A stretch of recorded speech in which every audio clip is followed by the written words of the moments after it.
বায়াতে রাসূল যে এত মূল্যবান, যে বায়াতে রাসূল গ্রহণ করে নাই সে মুসলমানি লেবাস থাকলেও তাকে মুসলমান বলা যাবে না। বায়াতে রাসূলের দ্বারা মুসলমানের দলিল। আমরা রেজবি মাওলার ওয়াজ নসিহত ফায়েজ বরকতে ৭২ দলীয় বাতিল ফিরকাকে চিনে তাদেরকে বয়কট করে ঈমান নিয়ে হক পথে আহলে সুন্নাত ওয়াল জামাতের প্রকৃত রূপরেখায় আমরা যে চলতে পারতেছি, সেই লক্ষ্যে আমরা খোদা পাকের দরবারে আরো একবার বলবো আলহামদুলিল্লাহ। বাবা বায়াতে রাসূল ছাড়া মুক্তি নাই, ইহ জগত নাই, পরজগত।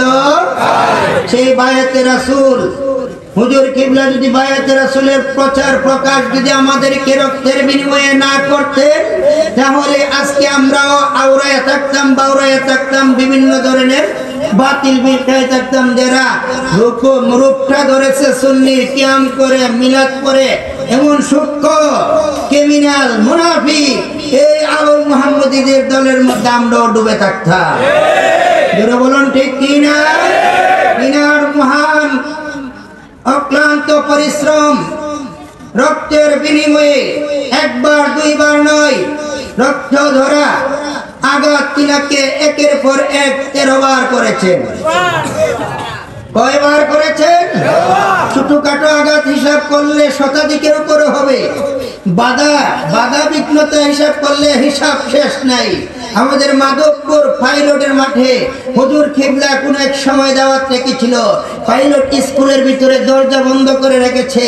ওই বাতিল পন্থীরা বলো রেজবির কেল্লা চাই। কি চাইছে রেজবি? এমন জায়গায় জায়গায় হয় নাই? আজকে যদি মাহমুদুল হাসানের কেল্লা চাই বলে আমি বলবো, কেল্লা থাকলে দুনিয়ার মধ্যে আবার কি করতে পারবো? মানুষকে নিয়ে ওয়াজ নসিহত করতে পারবো। কেল্লায় গেলে আমরা রেজবি মাওলা কিন্তু কেল্লার চিন্তা করে নাই। যেখানে বলছে বাধা সেখানে রেজবি মাওলা গেছে, আর যেখানে বাধায় মনোফির বর্তমানে আছে, যদি বাধার শব্দ শুনে সেখানে আর এটার কারণ কি? রাসূল পাকের মহব্বতের ঘাটতি। মহব্বতের, আমি মধু খাচ্ছি, কেউ যদি চিনি খায় আমার সামনে, খায়েশ হবে? যিনি নবীজির প্রেমে বিলীন হয়ে গেছে, হ্যাঁ, তাকে যদি কুড়াল দিয়ে কূপ দেয়, এই কূপটা তো তার কাছে তেমন কিছু না। এই জন্য রেজবি মাওলারে যদিও আঘাত করেছে, যদিও মেরেছে, তারপরও তিনি আমাদের মধ্যে আবারও ইমানি আলোচনা নিয়ে এসেছেন। ঠিক কেউ মারতে পারে নাই, যাওয়ার সময় হয়েছে, তিনি ইচ্ছামাফিক বিধান অনুযায়ী গেছে। জোরে বলুন, কি অনুযায়ী গেছে? বিধান অনুযায়ী। কোন ওহাবীর বাচ্চায় বাতের পন্থী তিনাকে আঘাত করো, মারতে পারে? রাখে আল্লাহ, মারে খে। যাই হোক, সেই মহান মসজিদের মাধ্যমে আমরা যে বায়াতে রাসূলের এত ফজিলত, বায়াতে রাসূল যে এত মূল্যবান, যে বায়াতে রাসূল গ্রহণ করে নাই সে মুসলমানি লেবাস থাকলেও তাকে মুসলমান বলা যাবে না। বায়াতে রাসূলের দ্বারা মুসলমানের দলিল। একবারে সাপকাউলা, যারা প্রেম শুনি মামলা চলবে না।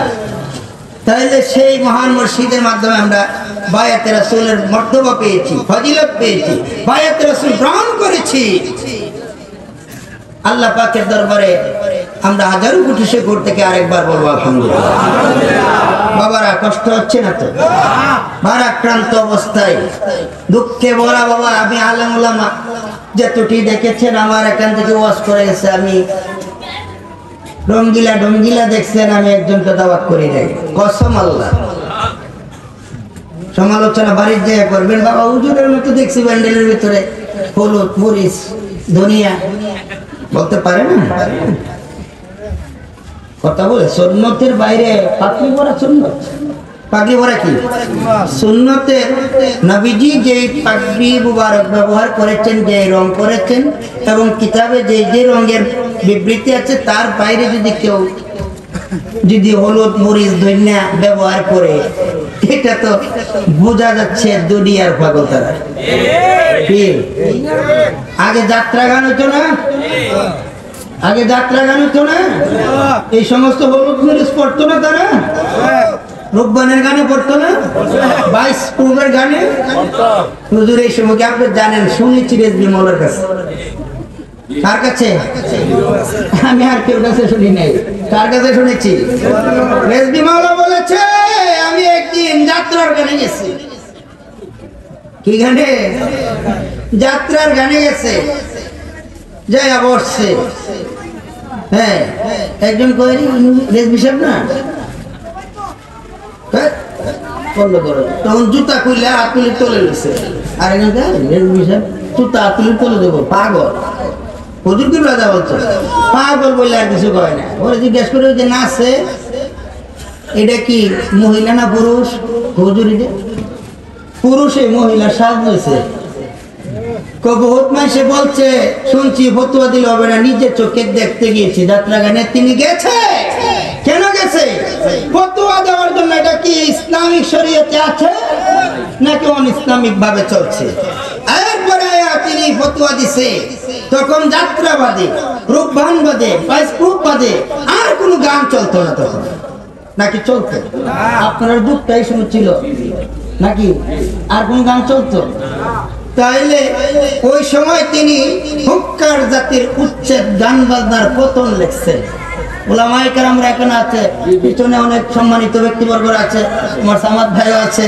তারা বাবাজান কেবলার খুব প্রেমিক, রাতে দিনে বাবাজান কেবলার ওয়াজ তারা কেউ ওয়াজ শোনে না। ভালো, এটা অধিক প্রেমের নমুনা। আর ওর ওয়াজ কি শুনবো? ওই মধু খাই চিনি খায়, বাবাজান কেবলার ওয়াজ তো মধু। আর এই যে অন্যান্য বক্তারা এটা চিনি, চিনিও তো কিছু মিটাই মিটাও না, সেটা শুরু করবো লিখতে, কিতাব বুঝাইলে আওয়াজ হইছে।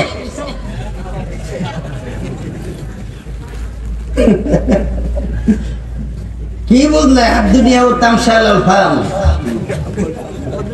দিয়া দিয়া বুঝাই দিয়া যাইতেছে। আমরাও ফামে ভইরা লাউ কদু বেচা টাকা দিতেছি না দিয়ে। এই যে ওয়াজ শুরু করছেন জন্মের পর থেকে, যে সোয়াব হয়েছে বেচতে যাওয়ার জন্য এত সোয়াব লাগে না। হুজুর লাগবো, এত সোয়াব দরকার আছে? হ্যাঁ, 99টা গুনার একটা ছিল অনেক, এরপরে গেছে বেচতে। আপনারা তো সোয়াব করতে করতে মনে হয় 99 ফাইরে গেছে। গনাত দিলে দেখা যায় একটা টিকে না। যাক, টিকলে টিকবে, না টিকলে নাই। রেজবি মাওলা বলছে আল হাক্কু মুররুন, কোরআনের বাণীটা তিনি বলেছেন, হক কথা পিতা। আমার অনেক কি বেশি গাইলা, আমি গালি দিলে যদি আমনের ভরায়, তাহলে গালির ব্যক্তিদের মতাদর্শে আপনি আছেন। যার ভরায় না, তাহলে তো সে আমার গাড়ির মন্তব্য করবে না, কথা ঠিক না? যাই হোক, আমরা 2-4টি কথা বলবো বাবা। আরেকটু দূরে সরে পড়ি। আল্লাহুম্মা সাল্লি আলা সাইয়্যিদিনা মুহাম্মাদ নাবিয়ানা শাফিয়ানা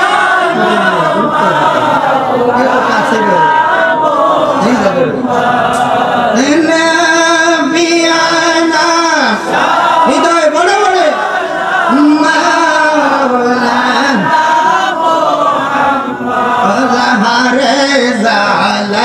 সগো শিকর প্রেমের লাগো, হায় হায় যাহারে জালাই সগো শিকর প্রেমের লাগো রে। তার পরাণ কি হইবে শান্তি না পাইলে নবী আপনা, রে তার পরাণ কি জুড়ে শান্তি না পাইলে নবী আপনা কে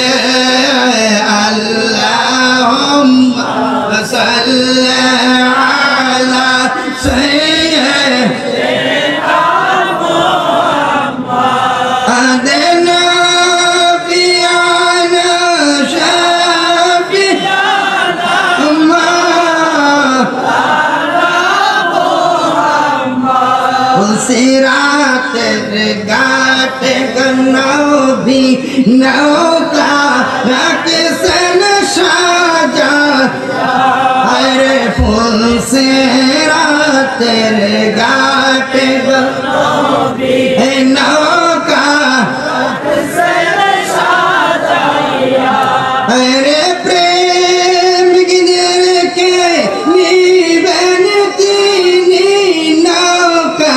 করে ওটা আরে প্রেমীদের রেখে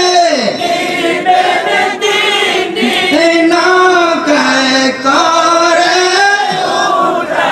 ইয়া আল্লাহুম্মা সাল্লি আলা সাইয়্যিদিনা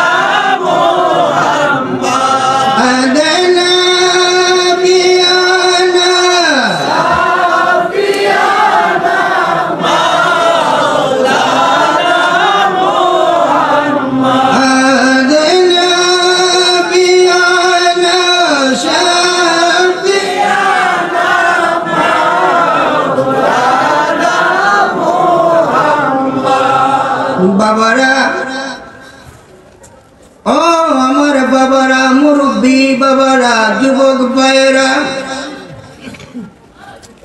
অল্প কথার মধ্যে আপনারা বেশি বুঝে নিতে হবে বাবারে এমন একটি যুগের মধ্যে আমরা বসবাস করতেছি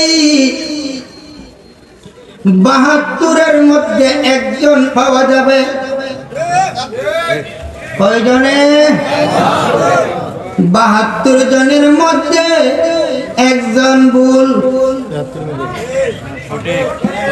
ভুল ভুল মনোযোগটা দেখলাম আপনাদের ৭২ তো জাহান্নামী ৭২-এর মধ্যে একজন হলে তাহলে ৭২-এর মধ্যে একজন তো জাহান্নামী হই এখন বুঝছেন আরে ৭৩-এর মধ্যে একজন যদি বলতাম তাহলে বুঝতেন ৭২ জন বাতিল একজন হক মনোযোগ এখনো তো জায়গা না নেন ওয়াজ শুনে বাড়ি গেলে কোনো লাভ হবে না বুঝাইতে পারছি বাবা ৭২ নয় ৭৩-এর মধ্যে একজন কয়জন ৭৩-এর মধ্যে একজন আমার কথা বাবা ৭২ জনে বাতিল এই ৭২ জনের মধ্যে এই ৭২ জনের মধ্যে আলেম থাকবে বেশি না কম বাবা টুপিওয়ালা থাকবে বেশি না কম দাড়িওয়ালা থাকবে বেশি না কম বাবারে জুব্বাওয়ালা কম না বেশি নামাজি কম না বেশি রোজাদার কম না বেশি হাজি গাজি কম না বেশি বাবারে এক দলের মধ্যে যা যা বলছি সবই কম আল্লাহ দলিল দিচ্ছেন কি দলিল ফাকালিলাম মা ইউমিনুন ইমানদারের সংখ্যা একমাত্র অল্প কিছু কতটুকু কে বলে আল্লাহ বলছে অল্প আল্লাহ যদি অল্প বলে তাকে রে তাহলে আমি যদি এখন রেজবি দরবার শরীফের মধ্যে যদি 1 লক্ষ আলেম থাকে শুধু আলেম ধরি 1 লক্ষ আলেম থাকে 1 লক্ষ বিশ্বাস থাকে শুধু আমরাই যদি 2 লক্ষ লোককে সমন্বয় করে আরো অন্য অন্য যারা সুন্নি দাবি করে সবাইকে নিয়ে যদি চেষ্টা করি তাহলে কি একটু বাড়ানো সম্ভব কিনা হ্যাঁ 2-4 লক্ষ লোককে মিলে গেলাম গায়ে কিস্তে যাইলাম এরপর পারত না ওই মতো মিলিয়া যাইতেছ এমন তো মিলিয়া যাইতেছ কিন্তু বাড়তো না মিলেন করে আপনারা রুয়াতে তো আপনারই ধরা আমি মিলছি আমি মিলি ও আমার ভাইয়া আমার জানা মতে প্রবীণ এমন লোক আজকের মাহফিলে আছে যারা মুরিদের বয়স 40-45 চলে। আমার জন্মের বয়স থেকে বেশি মুরিদের বয়স আছে না? তাদের লক্ষ্য করি, আমার জানা মতে, তাদের জানা মতে, সকলের জানা মতে আমাকে একটা স্বীকৃতি দেন। আল্লামা রেজভী চৌধুরী কিবলার কাবা দরবার শরীফের উরুস মুবারকে কোন আলেম দাওয়াত দিয়ে আনছে কিনা? যে আমার বাড়িতে উরুস নবী, আপনার দাওয়াত। তবে হাজার হাজার আলেম এমনি দিয়ে যায় বাবার দরবারে উপস্থিত, দাওয়াত দেয় নাই। বাবারে, আমাদের মধ্যে এমন লোক আছে যারা বলে হুজুর কিবলার দরবারও নাকি এরকম দাওয়াত দেয়। তো আমার জানা মতে না, আপনাদের জানা মতে না, তাহলে কথাটা ভিত্তিহীন না?